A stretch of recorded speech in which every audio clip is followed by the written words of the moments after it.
Halloween forever.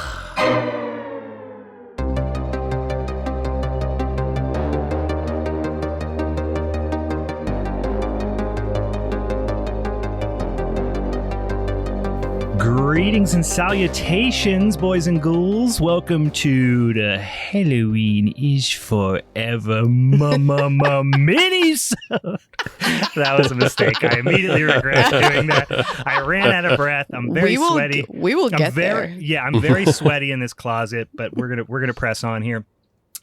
Welcome everyone to Halloween's Forever and our next mini-sode for the week, jumping out with a little bit different topic. If you remember, the last two topics made you want to lay in traffic. We talked about the strange thing about the Johnsons, which Meg inflicted upon us, and then we self-inflicted, talked about the George A. Romero previously lost film, 1973's The Amusement Park, which was really fun to talk about, and actually a super interesting movie, but again, very depressing, very depressing. So we were talking about what we wanted to discuss in this week's minisode, and we thought, you know what, let's do a little palate cleanser. And then, let's also get an opportunity to learn a little bit about our illustrious hosts as well, and their personal preferences and their experiences and the things that made them the mutant bastards that they are today. So without further ado, today's minisode topic is going to be favorite theater memories. You guys excited about this? Yes. Yeah, we thought it would be like, yeah, it would be like, you know, listen, the world's opening back up, right? Slowly but surely.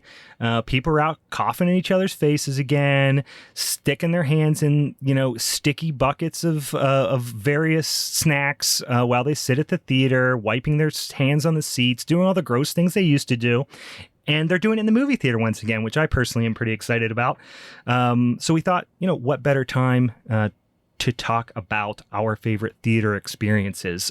Have either of you been back in the theater since they've opened back up, or since things are starting to open back up, kind of post-COVID here? For those of you who are listening, we are in June, so things are kind of opening back up. Have you guys been out?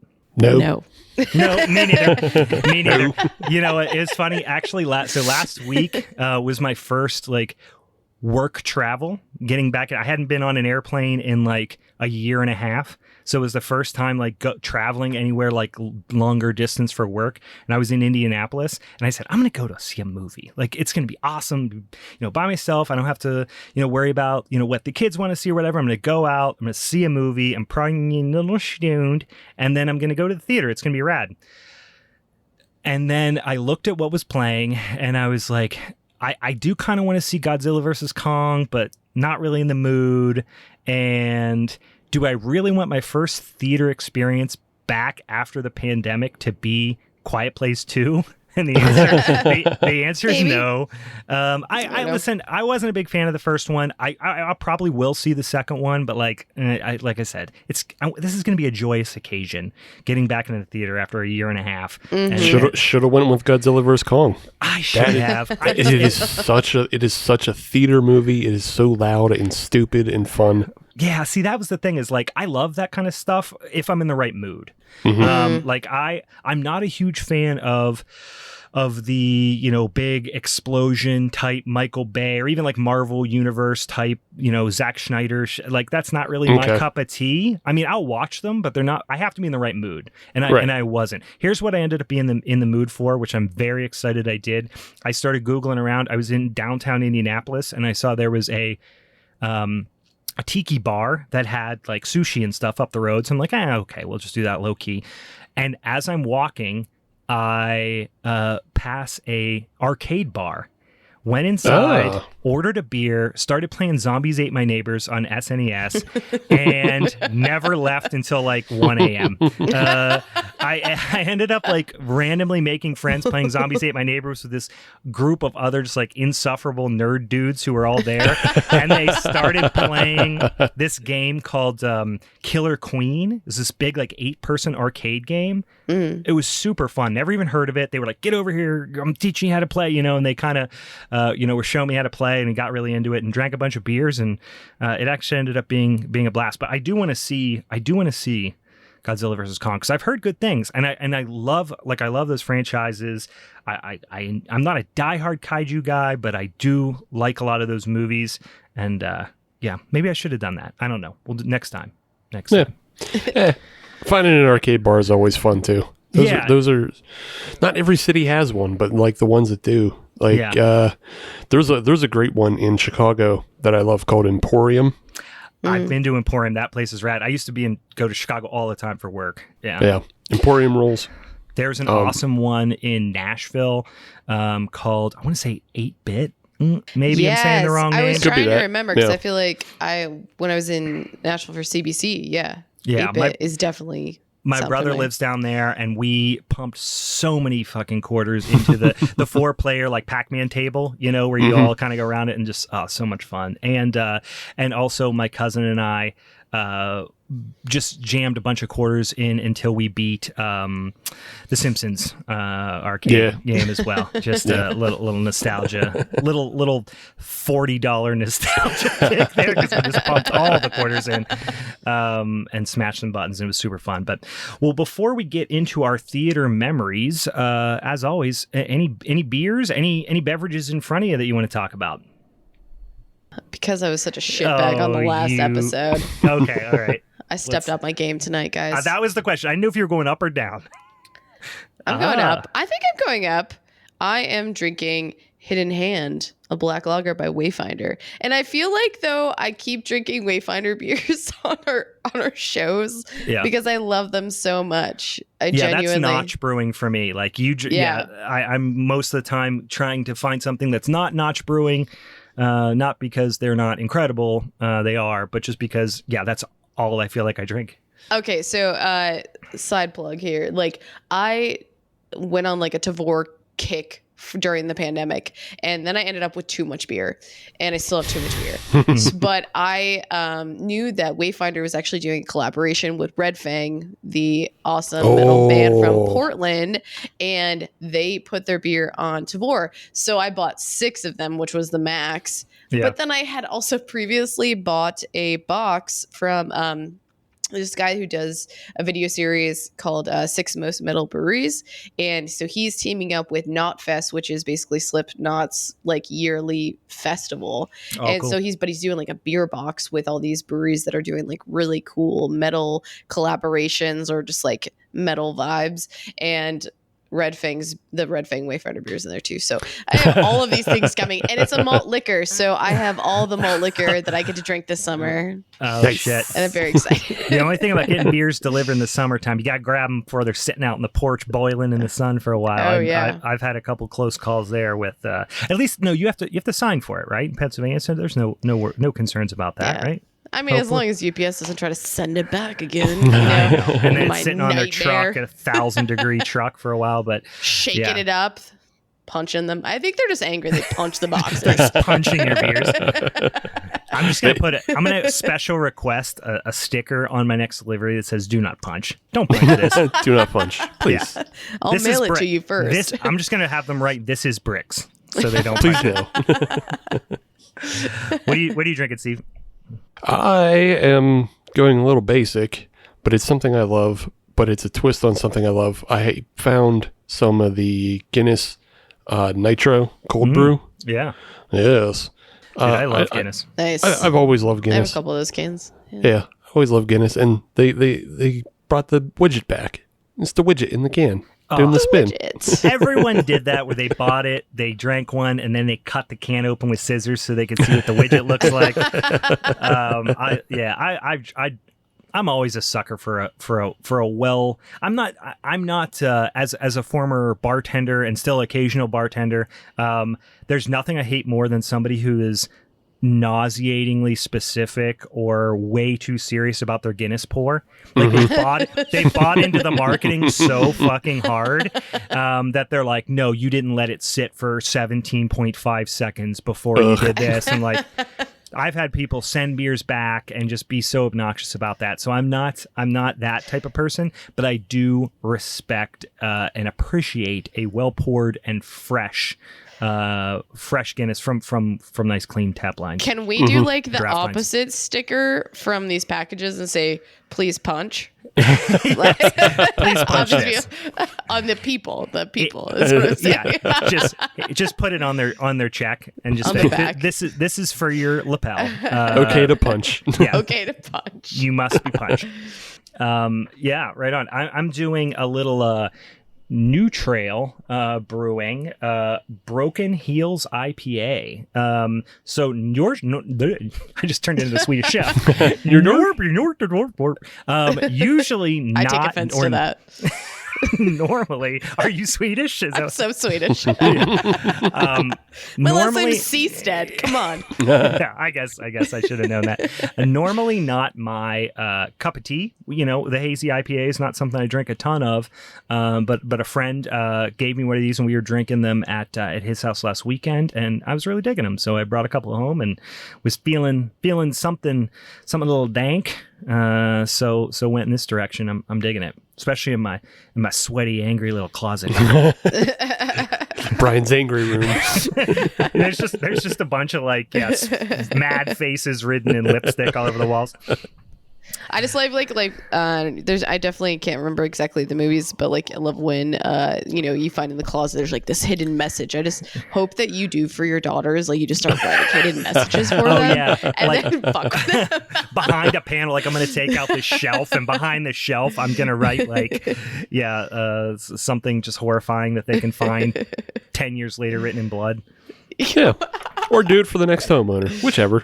Either one. Right. Yeah, we had that in my parents' house. I'll never forget. I mean, it's still there. If you walk into my parents' basement and they have a crawl space, where they just put all like my old Ninja Turtles, I think is the only thing that's in there from when I was a child. On the you can see the underside of the stairs going up to the second floor in the house, and written in like chalk, I guess it is. I don't know. It looks like chalk. Super squirrel! ! It's been written there for 36 years. I don't know why. I've looked at it 100 times, and I'll never know why this cryptic message, super squirrel, is written on the wall. But I'm gonna leave a super squirrel for somebody. That's what nice. I'm gonna do. Nice. Well, cool. Let's jump into some of these theater memories. These can be ones from childhood. They can be, obviously spooky, horror themed potentially, but not a lot of guardrails here. Let's just get fun with it, you guys. Could be something from childhood, could be a little bit more memorable. It's just something that was a memorable theater experience in your life. Does anybody feel like they want to go first? No. I've got two. All right. No.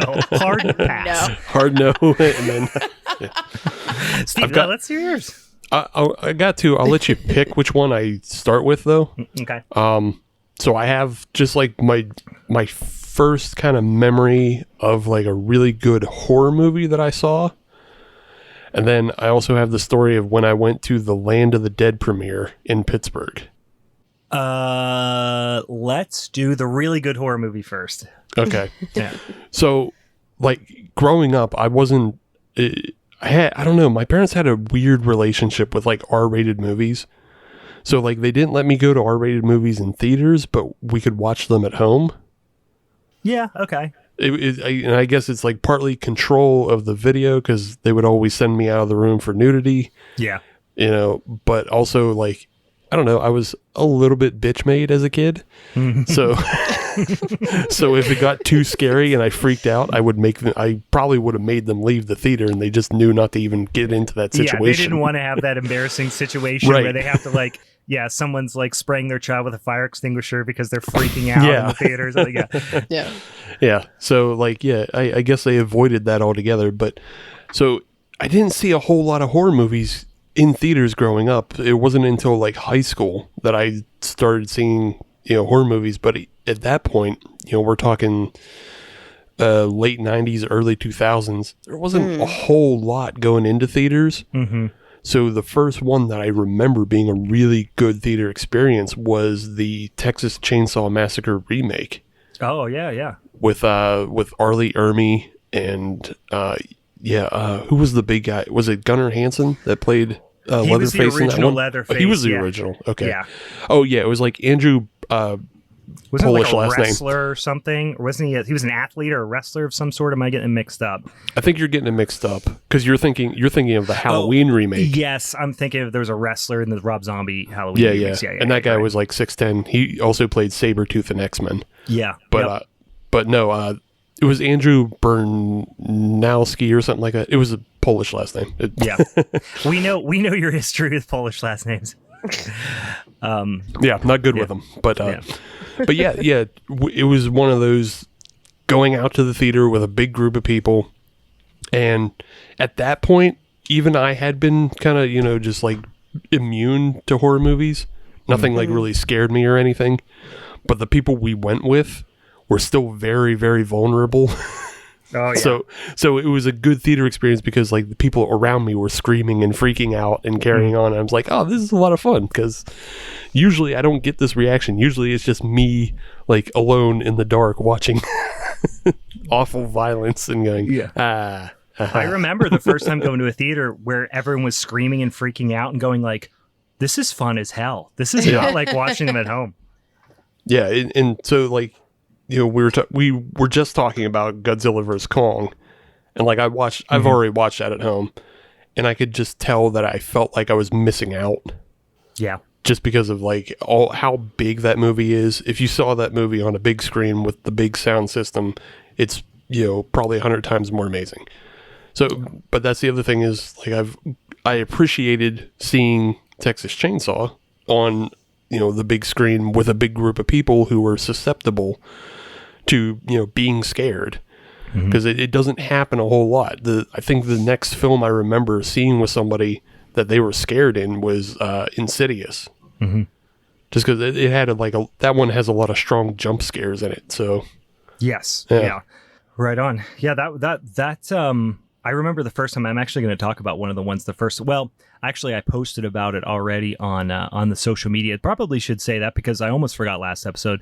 If you haven't already, check us out over on the Instagram at Halloween is Forever. I just posted about this topic because I was having a little bit of a stressful day at work and decided to do the old rearrange the DVDs and VHS tapes as a stress reducer, and I pulled out Halloween H2O and posted about that. And that was one of the first horror movies I saw in the theater with my aunt because I was 98, so I would have been like 13. So I went with an adult, and she used to take us to horror movies and stuff like that. And that was the first time I was like, holy shit, people freak out and scream and jump out of their chairs and do all kind of wild shit in the theaters. And I was like, this is rad.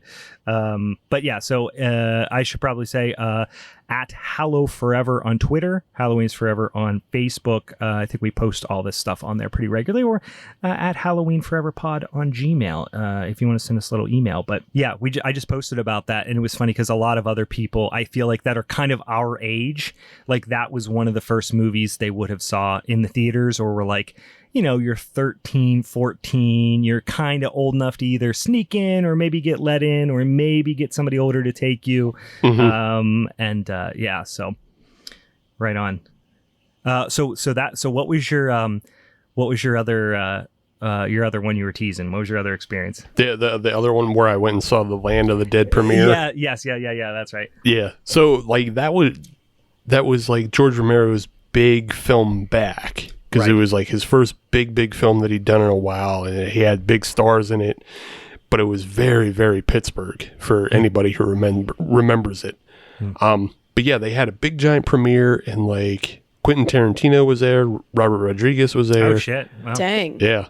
I didn't see either of them, but I did run into like Nick Frost and Simon Pegg. What? Oh, neat. Yeah. Holy shit, that's cool as rad. fuck. Yeah, because they did make it. They made an appearance, like a small cameo in the film, because it was, I think it was only like 2 years after Shaun of the Dead. Right. So they weren't like on top of the world yet, but they were like obviously very, very well known. Yeah. They're very on their way up. Did you like run into them at the urinal beside them and were like, "Hey, Yin's like movies or no?" Or So not them, but I was standing at the urinal, and wouldn't you know it, in full tuxedo, Tom Savini. Oh, Jesus. That's wild. Oh my God. That's like, that's got to be one of the top 3 like horror people you want to have. It's like, Savini, like England, I don't know, John Carpenter. Like, who the hell else do you want to stand there and be pissing beside you in a tuxedo? That's rad. Yeah, and that's the thing is, like, he obviously stood out because everybody who was involved with the film that night was in some sort of tuxedo, and then everybody else is dressed as normal in heavy metal and horror t-shirts. You've got like the Thing shirt on and some like khaki shorts, and he's standing there in a fucking tuxedo. That's funny. Yeah, it's just amazing. It was just hilarious to like, and he also, I'll also give him this. He had good etiquette in that he kept the spacer urinal between us. There you go. He didn't snuggle right up. I mean, I can only assume what guys do at the urinal, and I'm just like, oh yeah, no, okay. What does your penis look like? You're a famous awkward guy. You're in horror movies. What does it look like? I mean, I'm here for I would famous. be a terrible dude. Yeah, I'm here for famous dicks. They can say that to him. I don't give a shit about this rat shit movie. I'm here for the famous dicks. What you swinging, Tom? What you swinging, Tommy boy? That's funny. It's Meg, a little bit of inside baseball here. It's exactly as awkward as you think it is. So I don't even know how. I feel like I live an awkward life, so nothing's awkward. Yeah. So I feel like asking someone about their penis, I'm like, cool, what's this? Tell me. What's up? What's up, Tommy? That's a good icebreaker. Yeah. What's up, bud? What's your sign? Cut, uncut? What's up? Right. Nice. That's a fantastic story. I'm glad we got to like do a sidebar there, because that was immediately what my mind went to when you guys brought it up, being in a urinal. I'm like, penis. What's Tom Savini's dick look like? I honestly, and this is actually very apropos too, because the feedback from the initial episodes and things we're getting is like, most of the feedback was not enough dick talk. That was like one of the primary bits of feedback. That's what I'm here for. Yeah, I'm here for you. So, we talked about sleepaway camp in the very first episode, and then we've been just completely devoid of dick since then. We could have talked about it on the Johnson movie. I know. We were very sheepish about the topic on that for good reason. Yeah. But cool, Steve. Anything else about your theater experiences?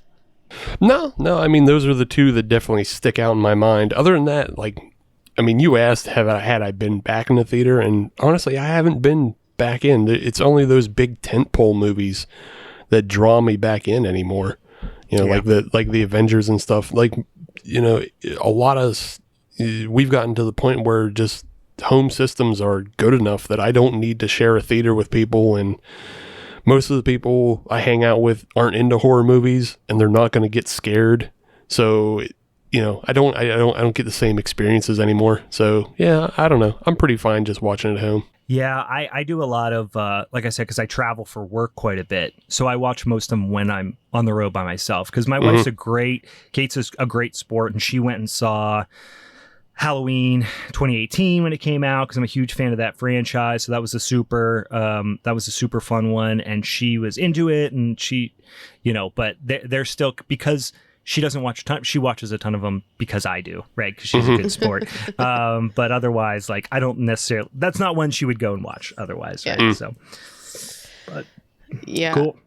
Well, I'll jump in because I think I already prefaced this episode that I definitely, I think, lived a very sheltered life, especially when it came to horror movies. But as we were talking, I I remember, so I grew up in Western New York where really nothing happened. Though the fun thing about growing up in Western New York is everyone ended up in Pittsburgh. And I know so many people from Western New York, like Northwestern Pennsylvania, like, but, what I love about where I grew up is that they always tried to like bring art to our community, like whether it was music, whether it was movies, whether it was shows, like even to the point, literally a town that had 30,000 people would get the Banff Film Festival, which like that's wild. That's nice. wild.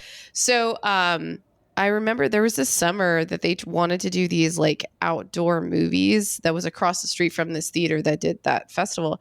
And like they would play movies, like they definitely did Rocky Horror Picture Show, which was one of the first times I ever watched that movie. We watched Barbarella, we watched Blazing Saddles, and like I think that's one of those things that really stands out to me. Because I mean, other than that, drive-ins are really cool. I actually went to the drive-in for the first time in probably a decade, maybe like a year and a half ago, maybe. And that was amazing. But yeah, going back to these movies that were outdoors, they would basically project onto one of the walls. So we were downtown and it was on a parking garage, and they would project the movie onto one of the walls that was like near the parking garage. And it was just like a bunch of us just hanging out, probably smoking cigarettes when we were too young to smoke cigarettes. Cloves. They were cloves, weren't they? I definitely had a clove phase, and I'm not ashamed of that. But I just remember that time. It was just so much fun. And to think about that period, because like nothing fucking mattered. And we got to watch these really cool fucking movies. And I think as quick as that synopsis was, yeah, like getting to see like Rocky Horror in that scenario and even Barbarella in that scenario, like, I don't know. It was just cool and memorable. Yeah, I remember the first. I have been a big Rocky Horror fan for a long time. And, but I went to my first midnight showing with, the diehard fans who memorize all the lines and throw stuff at the screen and do all that sort of stuff. Yeah. Just a few years ago, Kate and I went, and it was the same thing. And so they even did the thing with like, are there any virgins in the audience? And who have never been for a midnight showing? And Kate and I were, and they made us line up against the back wall, put our hands up against the wall, and paddled us and stuff. Like it was wild. That's amazing. It was super fun, and we've went multiple times since then. And yeah, people have the whole movie memorized word for word, right? And I thought I knew the movie, but like not anywhere close to as, these people are really hardcore and see it like probably once a month in the theater. So it's that's one of my favorites. I fucking love watching that movie in the theater. Yeah. Sure. Did you? What theater did you go to? Was it was it the one in Dormont or? No, it was the Strand in Zillionople. Oh, okay. So it's this little tiny independent, like one screen. They do like plays and musical acts, and they have a screen. They have one screen, and the whole place probably only seats. I'm terrible at like spatial reasoning. Like maybe a few hundred people. Yeah. Like it's a small little like auditorium style screen. It was super fun though, and they also have like. They now have like refreshments there. So obviously you can buy peanuts and popcorn and candy and all that stuff. But now you can buy beer too. Mm-hmm. And like Shoe Brew, which is a local brewery, of ours is nearby. Shoe Brew beers are in there. You can also buy like banquets for like $2, stuff like that. So go in, like drink a bunch of beers and just like, support this local, like, I wouldn't even call it like a repertory theater. It kind of is, I guess. Yeah. Like a local kind of community theater. And I'm excited now that they're kind of opening back up and putting shows on their schedules, because they had a couple of they started getting into showing, and I would always bombard their inbox because they I'm like on their email threads, and they'll send it out and they'll say like, any suggestions, what can we do? And I always would be like, yeah, play, shitty 80s slashers and stuff like that. And I literally just imagine you, Brian, just writing an email just says horror 100 times. Horror. Yeah, and I'm just like, yeah, why are we not watching The Mutilator? Or like everyone in this small town would love to see the Driller Killer on big screen or something. But they started playing stuff like that like later in the year, like right before COVID hit. And I'm like, fuck. sucks. So, hopefully that starts picking back up here pretty quick. But I feel like they're trying to like reschedule a lot of their live shows that they had scheduled that they had to cancel for COVID first. So, it's pretty cool to have a place like that nearby. So yeah, you're totally gonna have to, now that I'm living up that way, you're gonna have to just like be like, yo, bitch, let's like, we gotta hit up a show there. They do some cool stuff there. I saw, like I said, that thing that we talked about in the last episode when we were talking about George Romero and the guy, who played Johnny in Night of the Living Dead. That was there. We saw that at the Strand as well during Living Dead weekend. So they always do cool stuff there, and they do stuff. They play that movie all the time and have, hey, this is, Joe, he lives up the road. He was a zombie. He was zombie number 84. You know what I mean? Night of the Living Dead. And he's like, yeah, I showed up with a gun. They gave me some beers, They always like don't know what to say. It's super fun though. Sounds so Butler. Yeah, it's Butler County as fuck. Right on. So hey, I'll jump into mine. So there's a couple experiences kind of similar to Steve that I want to talk about. One was like a formative one as like a teenager, and then one was a really awesome experience a few years ago now. One of them was right around that time that Steve was talking about. This would have been 1999. So I was probably 13, 14 years old, and I went to see at a local kind of multiplex the remake, not even a remake really, but the reimagining, whatever, 1999 version of House on Haunted Hill. Oh, okay. Yeah. And went with a group of friends, similar situation, like Friday night, bunch of high school kids, everyone's hooting and hollering and laughing and screaming and jumping up and all that sort of stuff. Just typical experience, a lot of jump scares, like very 1999 horror flick, right? So totally fun, having a good time. We are at like the climax of the movie. Like there might have been 3 minutes left in the runtime, and enormous slam of thunder, and the lights go black. No. Oh my God. We knew there was like a thunderstorm happening outside because it was like looking pretty ominous when we came in for the movie. But I mean, just like one of those slams of thunder that's like amazing. Rumbles the entire building. Like the building got struck by lightning, literally, or a transformer on the building. Something got struck by lightning and went black, and it was pitch black for like what felt like 5 minutes, but it probably was like 15 seconds until like the emergency lights lit up and stuff, and somebody flipped the generator on or whatever. But everyone was freaking out, and of course you're like 13, 14, so you're like, this isn't part of the movie, right? Like you know what I mean? Because you're like this was before. You're young, dumb kid. You're like, what the absolute fuck is happening right now? Everyone's kind of like screaming and laughing nervously because you actually are really scared, but you don't want like the people you're with to see that you are actually terrified of what is happening.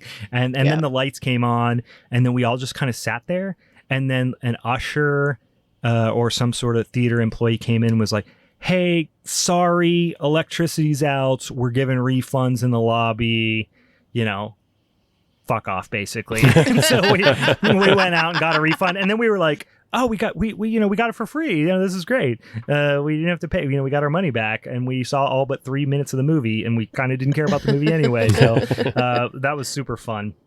I will never forget that, because I remember my friend Jamie and I, we were there, and we had, there was these two girls that we were like hanging out with, and they were sisters, and we were kind of sitting like they're twin sisters actually. Okay. So we were so we were sitting boy girl, and kind of like trying to do this like hand holding, 13-year-old awkward hand hold, super awkward. And then all of a sudden, boom, and we're like, fuck, and I pissed myself, and I'm like, I wasn't scared. But it was I'll never forget. That was super funny. She broke up with you the next day. I know it. Yeah. She was like, this guy threw me in front of the danger when this happened. So he's obviously that boy peed at weather. He's gross. That guy peed at weather. Listen, it was extreme weather, Steve. I only pee for extreme weather. But yeah, so the other one, this was actually just in 2018. So, like I said, I travel quite a bit for work. I used to travel a ton in my old gig, so I used to fly out like every week, all over the freaking place, and I used to go down to Austin quite often. And obviously, Austin, awesome place to see shows and live music and all types of stuff. So I would always love to go to the Alamo Draft House when I was down there and see movies and eat dinner and drink beer and all that stuff. So I was down there one time. It was like for almost a full week, and it was in October, or it was late September, maybe. It was in the fall. And it's still 1,000 degrees because it's fucking Texas. But I was like, yeah, I was really in the mood to like go and see movies. So I went and saw like 3 or 4 movies in that 1 week in the evenings. And like in a couple of, I think one of them I actually went like back to back and saw a couple of movies. But 2 of them that really, really stuck with me that happened in the same week. The first one was I saw Mandy for the first time. And holy shit. Is that a theater movie? Kind of like you said, the Godzilla versus Kong, the sound effects, the insane, immersive, droning, just like you're swimming in the fucking sound design for that movie. It, obviously helped that I was like stoned to the bejesus. Yeah, I was going to add that I feel like it's either that scenario or the last time I watched that movie was high on shrooms, and like that was intense. Oh, the that entire is time, and it was amazing. Movie. Holy shit! Colors, sounds. I can only imagine being in the theaters with that my god! situation. I felt like I was wrapped in a 100-pound wet warm blanket of that movie. Like I was just sitting in my chair, like just grinning ear to ear, just like my entire body was buzzing. It was just such a fun watch. I really do love that movie. I do too. So and much. it was just on the last drive-in this season. And I hadn't watched it. It came out in 2018. I've probably watched it fucking 10 times still. I love that movie. And like the shine hasn't worn off of it from that first amazing experience I had with it. And I just remember walking out of the theater just like, I will never forget seeing that movie in theaters. That was one of my favorite theater experiences of all time. And then later that very same week, I'm like, there's no way I'm going to top that, right? What else is out there? I'm looking for horror flicks. And a movie pops up that I had heard literally nothing about at the time called Hellfest. I don't know if you've seen Hellfest since then. Yeah. It's a really fun kind of, modern take on a slasher where they're kind of at first I thought it was going to be one of these like extreme haunt things like Hell House LLC or something like that, which I dig too. I like those kind of found footage extreme haunt things that are kind of popping up, or even not even found footage but the movie Haunt, if you saw that came out a couple of years ago. That one's I really enjoy that one, but I thought this was what that was going to be. This was before that movie, but still I thought it was going to be one of these like takes on extreme haunts, but it was actually like a situation where this group of teenagers are going to this kind of amusement park in the woods sort of thing. Imagine taking like Knott's Berry Farm or something like that and popping it into like the Pac Northwest. And that's where they go, but they've transformed the whole park into like a haunted attraction. And in college, I used to work at the All Hallows weekends at Cedar Point in Ohio, and work in the haunted houses. And it was like one of the most fun things in the world. And so it was kind of like that. So I go and I don't know anything about the movie. And again, I'm not only had I kind of, smoked a little ahead of time, but I also was at this is my old gig. So I do a lot of like beer education and stuff like that.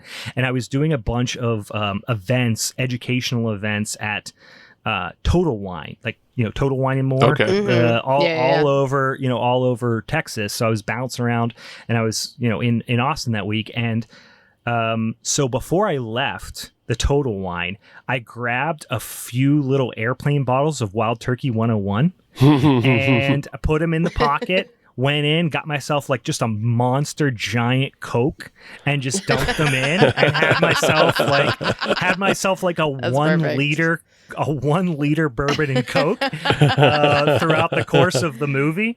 And by the end of the movie, I was just absolutely fucked up. Yeah, bro. I'm cabbing around Austin, so I don't give a shit. And it was so much fun. So anyways, this is a great thing. I really enjoyed the movie. It's not a fucking masterpiece, but it was a fun movie, right? The thing that made it so fun was a bunch of the cast were in the theater. Oh, wow. Yeah, they were all. Theater was complete. This was like a Tuesday or Wednesday night, something like that, random weeknight. There was only like 5 people in this giant, this wasn't at Alamo Draft House. This was another theater, and this big giant megaplex. And there's like maybe 5 or 6 people down front. There's me, like dead center, and then there's a couple people up behind me. Mm-hmm. And these people down front are like going off on this movie. Like they're laughing, they're jumping, they're screaming, they're slapping high fives and stuff. I'm like, wow, these people are really into this movie. They're like having a blast, which of course like kind of made me have more, so I'm having fun too. Totally. I go out and I'm waiting for my Uber outside after the movie. And I look and it's like a bunch of the cast. Oh my gosh. And they're all taking pictures because I guess some of the cast lives in Austin. Mm-hmm. That's amazing. And this was the first time they had seen it like on the big screen. Right. Aw. And so, I was like, hey, that, really enjoyed it. That was great. And they were just so psyched. They were like, they were just on cloud 9, you could tell. Yeah. And I got a couple pictures with them and stuff. Aw. And then, that's great. and then so hopped cool. and then hopped into my Uber and went and passed out on my hotel room after that, like, within 15 minutes of getting there. So, that was a really fun week of just watching a bunch of horror movies by myself and getting fucked up in Austin, basically. Man, you're keeping Austin weird. Yeah, man. Yeah. Oh, yeah. It doesn't need my help, but it was, it was super fun. Wait, to bring it back to beer, what do you feel about Live Oak? Have you had any Live Oak Oh lately? my God, love Live Oak. I fucking love. like. So Austin, God. one of my favorite beer cities in the world. Yeah. And like being on other beer podcasts, that's a question that always comes up. They're like, what's your, obviously you're from Pittsburgh, whatever, but like, what's your favorite beer city? And I'm always like, Chicago and Austin. Yeah. Or underrated beer cities, because Sure. everyone, of course, thinks like, San Francisco and, the place of Portland Yeah. and, all of these great cities. I'm like, I love Chicago and I absolutely adore Austin, not only because of Live Oak. I love Live Oak, but Austin Beer Garden Brewery. Yes. Oh my gosh. Especially for like a lagerhead. Holy shit, dude. Yeah. I loved that, John. You'll go in there and they have 8 beers on tap and like 6 of them are pale lagers. I'm like, this is where I belong. I do have a slight story just related to Austin. A couple years ago, 3, I think. I went to the National Honey Board does these like these honey beer summits where they just train you to like, hey, look at honey and let me teach you about it and how you can use it in beer better, and obviously encourage us all to work with honey more. I'm imagining it's like that institute from Zoolander, but about honey.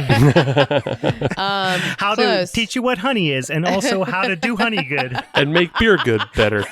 Make good beer better, do. But it was probably one of the coolest trips. It's like one of these like, it's so wild. It's like all expenses paid trip to Austin in an awesome hotel. Get to meet a bunch of brewers. But we went to Jester King, which granted, I have to first, before I talk about Jester King, highlight, yes, Live Oak amazing. It was like the first place I went to when I got there.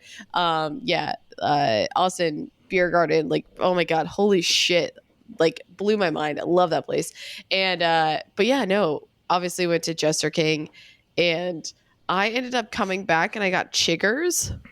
Ooh. Oh, that's not what I expected you to say. So you were walking around barefoot at Austin Beer Garden Brewery. Is what you're saying? No, this happened at Jester King. We were hanging out. I don't know, Jester with the King. ghosts. Yeah, because they're way out in the woods. Yeah, they're way out in the middle of the nowhere. Yeah. And I got back and I just like was like, whoa, I got these dots on my legs. And then it went from 0 to 60. But worst experience of my life in the most awesome city I've ever been to.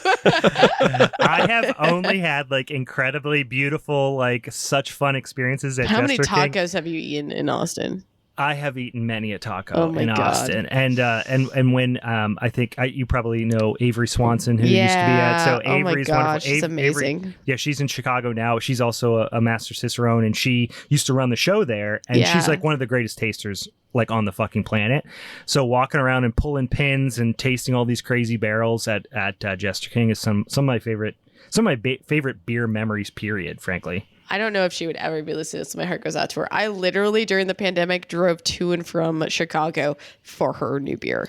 Because in one day, her new one project day, in Chicago, one day. It's my God, keeping together. Yeah, oh man, isn't that what it's called? My God, I'm butchering it, but yeah. No, yeah, I'm obsessed with like her concepts and her art and her designs, and she's an amazing human being. Oh my God. The theater memories episode has morphed into the Avery Swanson episode of Halloween is Forever.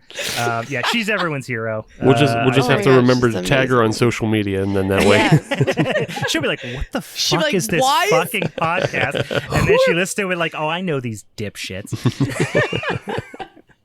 I just gush over her shit every single time she posts. Oh, me too. She'll get it. Well, awesome. Anything else as far as theater memories or anything else we need to talk on? Do we want to talk about our picks for next week, or we want to wait for that episode? What do we think? I'm cool. I'm cool talking about it. Yeah, I think we should talk about them. That way people can watch them ahead of time and, be ready. Yes.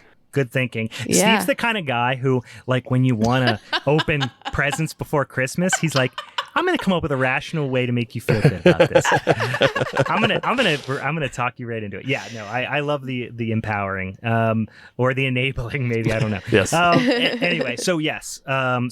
First of all, what we do, and you might have caught this if you follow us on already on social media, the Halloween's Forever on Instagram. We ran a poll. We also did the same over at Hallow Forever on Twitter. We'll probably put them on Facebook too in the future, as we kind of the Facebook and the Twitter feeds are new, so we're kind of building up some followers on there, but we're getting some good engagement as well. But we'll pop those on there. And if you want to drop us a line too, just say, hey, here's a topic that I want to suggest. We've already got some pretty cool suggestions already from some listeners that I want to pop in our kind of working list of topics and things like that. There was a couple of really good ones from Carrie Rollins, who's at Stardust_Emporium. She gave us a bunch of really good suggestions that I need to pop on the list still. Or if you want to drop us a line at HalloweenIsForeverPod@gmail.com. But we put those out there and we voted, and like we said on the last mini episode, the winner of that vote of those three kind of topics was religious horror. So we all pretty quickly came up with our choices. I know for summer camp slashers, we all like waffled and went back and forth for like days and days. And I was like, no, I don't want to do this. No, I want to do this. It was the first though, It was. We were all very precious about it. Yes. Yeah. Yeah, for sure. This one we were all like, yeah, fuck yeah, we're doing this movie. So is anybody, I guess I can go first. For my religious horror choice, I am going with a real feel-good flick in man, what's the year now? 1980. Is it 1990? 1990, yeah. Right? I was going to say 1989. 1990, Exorcist Part 3. Yes. You know it. You love it. It's got fucking George C. Scott. It's got fucking Brad Dourif in it. We're going to talk about it. Hey, calm yourself down. Don't I bet yet. There's so much to talk about. It's a surefire. I'm guaranteeing right now, fucking calling it like The Rock. So what are you guys picking? I have chosen Mother. I'm just going Another with it. I was like, good flick. Bring the pain. I like to feel hurt all the time. I like to feel pain. It's the only normal state I feel. So I want to go with Mother. Yeah, we were talking about it via text, and Steve, you haven't seen Mother yet, right? No, that's the one I haven't seen. I'm so excited. Yeah, we were like, you should watch a little Aronofsky double feature with this and Requiem for a Dream, and then put your head in the oven, because that's what you're gonna want to do after these fucking movies. See, I never liked Requiem for a Dream. Like, no, I watched it. It was like when we were teenagers. It was like the oh, this movie's fucked up. Right, You gotta watch this fucked up movie. Oh yeah, no, But it definitely. always came off as just like a drug PSA to me. So it didn't, I don't know, it didn't land. It's just like, oh yeah, No. it's a really Yeah. extreme drug PSA. I don't care. It Okay. was the same thing as Jared like Leto, guys. Here, fanning myself. Excuse Jared me. Leto is nauseating to me. I'm sorry, and we're getting way into it. I appreciate that we can't stop talking about it already. But like, yeah, Jared Leto just ugh. I only appreciate Jared Leto in Switchback. That's it. Yeah, I know he's great. Like Dallas Buyers Club, I get it. He's great. He's a great actor. There's no denying. But that doesn't mean he's not insufferable. But yeah, so that should be a fun one. Yeah. But We'll see. cool. Steve, what are you picking? So mine actually kind of ties into this episode for a second because I originally saw it at the Three Rivers Film Festival. Oh wow. Yeah. So like for people who don't know, like Pittsburgh, we get our own film festival around November and they bring in a lot of different films. And there's always a fucking weird one. And this was the weird one of 2013. It was A Field in England. Yeah. Directed by Ben Wheatley, who all of his films are very weird for the most part, with the exception of like Free Fire. Free Fire that's just like an action film, but it's a great action film because the whole I never saw that either. the whole film's a shootout. Nice. Yeah, it's Just fantastic. like Mexican standoff for an hour and Yeah, 35 minutes. exactly. Yeah, except for Nice. it's Britishish, but yeah, So Cockney Mexican standoff. yes, Cockney Yeah. Mexican. Nice. Yeah, no, I've not seen that yet. I'm really looking forward to it because like we were talking, we were kind of chatting on our thread. Have heard a bunch about that movie. Have heard it's extremely hard to follow. Really just fucked up and deep and crazy. And I'm going to have to probably, like you said, read a ton Yes. after I watch it. Well, yeah, that'll be my job. My job will be to read and defend this film. But if you liked Mandy, as we talked, and you like the other films by Panos Cosmatos, who directs those films, like his films are all Beyond visually the Black weird. Rainbow or whatever. Yeah. Or was it Beyond the Black Rainbow? Yeah, Beyond Black Rainbow. I like that too. You could just, you could just see it was like, it almost played like a preface to Mandy in a lot of ways, Yeah. I really like that one too. Yeah, so Ben Wheatley, a lot of his films kind of venture into that. This one does, A Field in England does. High Rise with Tom Hiddleston is also very weird, but a visually arresting film. Yeah. And he recently released, he has a new one kind of coming out. I don't know what the distribution is at the moment, but it's called In the Earth. Very, very similar film. But yeah, they're all visually arresting and kind of hard to get into, and they all have a backstory that he doesn't let you in on. So so you have to read 400 pages on Wikipedia and Reddit to understand. Yeah. But yes, I'll be defending A Field in England. So Cool. if you want to, before the next big main episode that's going to release, we said June 5th, July 5th. If you I'm sorry, July 5th. If you want to check out A Field in England, Mother, if you haven't seen it, and of course, The Exorcist 3, we will be digging into them bad boys coming up here in a couple, or in basically a week from this episode's release, right? So, awesome. Anything else on the Minisode? No, I'm Think so we tied it excited up? for our next meat episode because I feel like we have like such a variety.